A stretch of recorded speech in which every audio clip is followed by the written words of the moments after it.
प्रिय छात्रों एवं दोस्तों, आप सभी को बहुत बहुत स्वागत है अपने YouTube channel BK super fast class पर। मैं आज आप लोगों के लिए लेकर आया हूँ रसायन विज्ञान का अध्याय 6, जिसका नाम है प्राकृतिक संसाधन का प्रबंधन। इससे पहले मैंने अपनी यूट्यूब चैनल पे 5 चैप्टर को अपलोड कर दिया है, जिसमें पहला चैप्टर था रासायनिक अभिक्रिया एवं समीकरण, दूसरा था अम्ल, क्षार एवं लवण, तीसरा था धातु एवं अधातु, चौथा था कार्बन एवं उसके यौगिक, पांचवा था तत्वों का आवर्त वर्गीकरण। इससे इन सबों को देखकर ही आप इस वीडियो को देखिएगा तो आपको बहुत अच्छी बात समझ में आएगी। चलिए मैं आगे की ओर देखता हूँ। मेरा प्रश्न संख्या 1 कहता है 1 बिलियन लाल लिटमस पत्र को नीला कर देता है। बिलियन का पीएच मान होगा 7 से अधिक होगा, मतलब ये क्षारीय होगा। प्रश्न संख्या 2 कहता है शुद्ध जल का पीएच मान होता है, तो शुद्ध जल का पीएच मान 7 होगा, मतलब ये कैसा होगा? उदासीन होगा। प्रश्न संख्या मेरा 3 कहता है सोडियम हाइड्रोक्साइड विलयन होता है, क्या ऐसा होता है? तो यह क्षारीय होता है, मतलब इसका पीएच वैल्यू जो है 7 से अधिक होने वाला है, अधिक होगा। प्रश्न संख्या 4 कहता है सोडियम बाइकार्बोनेट विलयन होता है, क्या होता है? यह एक अम्लीय होता है, मतलब इसका पीएच वैल्यू 7 से कम होगा। नींबू का रस का पीएच मान क्या होता है? यह एक अम्लीय प्रकृति का होता है, जिसका पीएच वैल्यू 7 से कम होता है। प्रश्न संख्या 6 कहता है हाइड्रोक्लोरिक अम्ल, जिसे HCl के नाम से जानते हैं, का पीएच वैल्यू 7 से कम होता है, जो हमारे आंतों में पाया जाता है। जब ये बायोलॉजी पढ़ाएंगे तो वहाँ पर डिटेल में बताया जाएगा। प्रश्न संख्या 7 कहा जाता है एसिटिक अम्ल का पीएच मान होता है, ये 7 से कम होता है, 7 से कम होता है। एक जैसी सांद्रता वाले निम्नलिखित में से किस विलयन का पीएच मान सबसे कम होगा? तो कहता है HCl का पीएच मान जो है सबसे कम होगा, जिसका पूरा नाम होता है लिखते हैं हाइड्रोक्लोरिक अम्ल।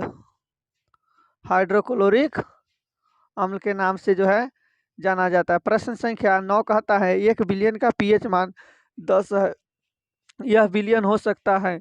कहता है NaOH, जिसका नाम होता है सोडियम हाइड्रोक्साइड। Sodium hydroxide. प्रश्न संख्या 10 मेरा कहता है शुद्ध जल का पीएच मान 7 है, यदि जल में 1 चुटकी ठोस सोडियम बाइकार्बोनेट मिश्रित कर दिया जाए तो प्राप्त विलयन का मान होगा 7 से अधिक होगा। 7 से अधिक होगा मतलब ये क्षारीय होगा। कैसा होगा भाई?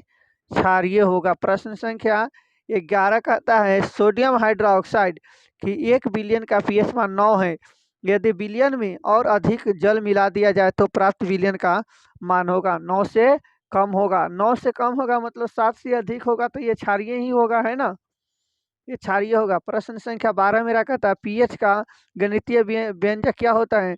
तो पीएच ऋणात्मक लॉग के H+ जो धनात्मक आयन होते हैं, जो जल में टूटकर H+ ऋणात्मक आयन को मुक्त करता है, इसे पीएच का गणितीय व्यंजक के नाम से जानते हैं। प्रश्न संख्या 12 कहता है शुद्ध जल का पीएच मान होता है 7 होता है, उस पीएच मान की कम से कम हो सकता है, इसमें अम्ल मिलाकर इसको पीएच वैल्यू को जो है क्या कर दिया जा सकता है? कम किया जा सकता है।